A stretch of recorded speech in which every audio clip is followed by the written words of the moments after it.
welcome back to Down Earth Mystic.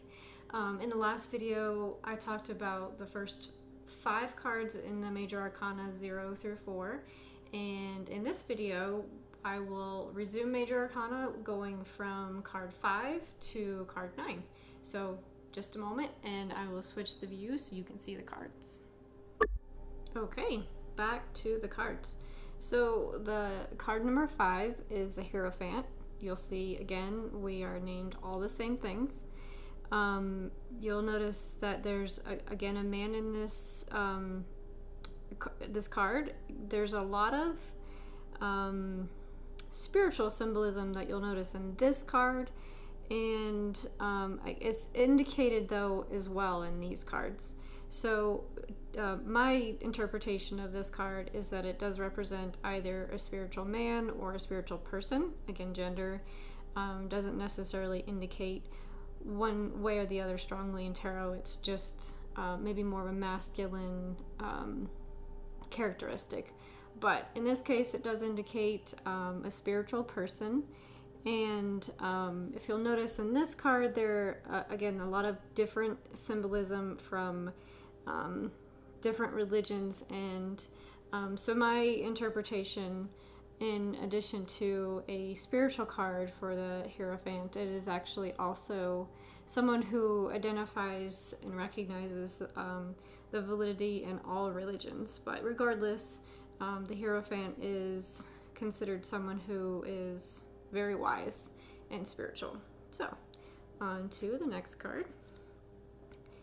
Number 6 is the Lovers, and so in all 3 cards, again, you do see male and female figures, so you can take this as the literal or typical representation of lovers, meaning not necessarily a male and female relationship, but masculine and feminine energies in a couple.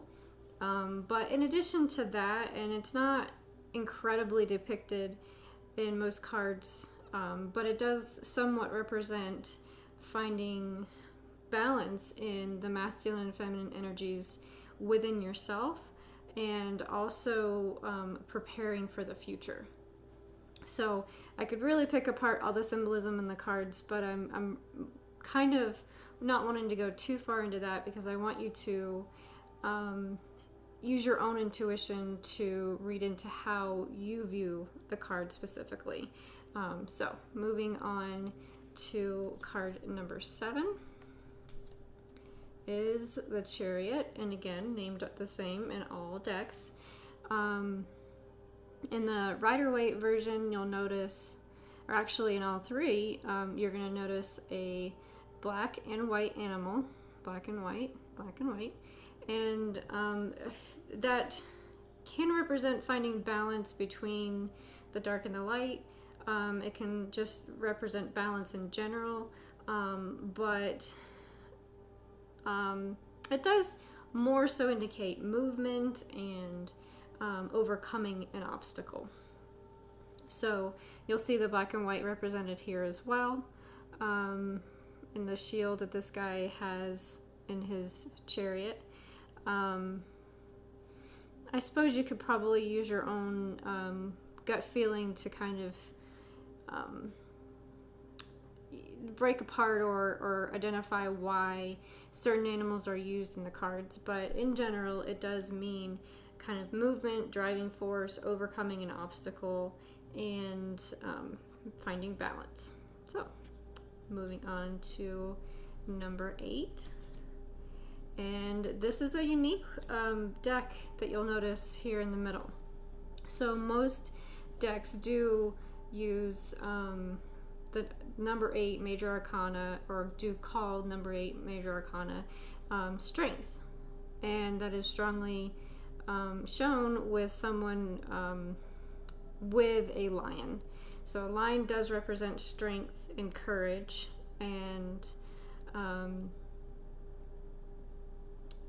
I believe the infinity symbol here does somewhat also indicate like continuous strength.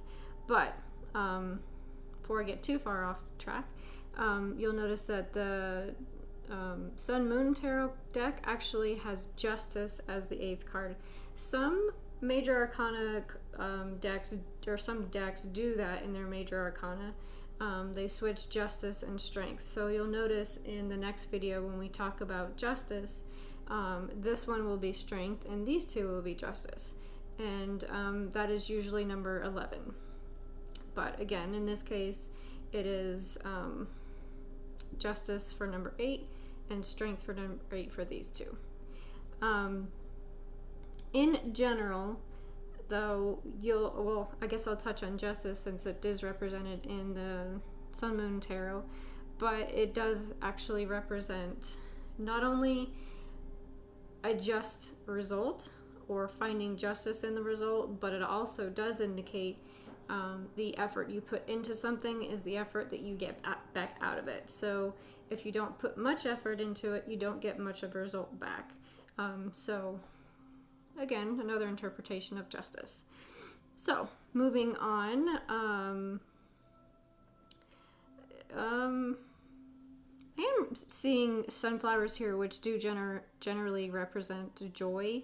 It's not in any of the other decks, but maybe it's also kind of indicating finding the happiness in your own strength. Again, a staff to me does represent kind of someone who is very well-to-do or strong or has some type of authority. But I just noticed actually the infinity symbol is here and also on that staff there.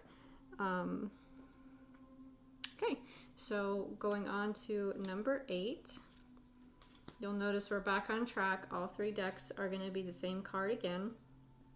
So the Hermit can represent someone who is very individual, someone who stands alone, someone who likes to pull back, someone who is very independent. But you'll also notice that there's a light represented in all 3 decks here. It does, to me, indicate kind of finding your own inner light and kind of finding your own way by going within. And you may have heard of some people refer to someone kind of pulling back and wanting to be alone as going into hermit mode. I feel like that is represented because of this card, or I guess hermit in general does mean being somewhat of a loner. But so that is kind of everything for this card. But just keep in mind, it doesn't necessarily just mean being alone. It also means kind of finding your own inner light as well. Anyway, that is it for today, and I hope you enjoyed this video. And next time we'll be moving into card 10 through 14 in the Major Arcana. Have a great day.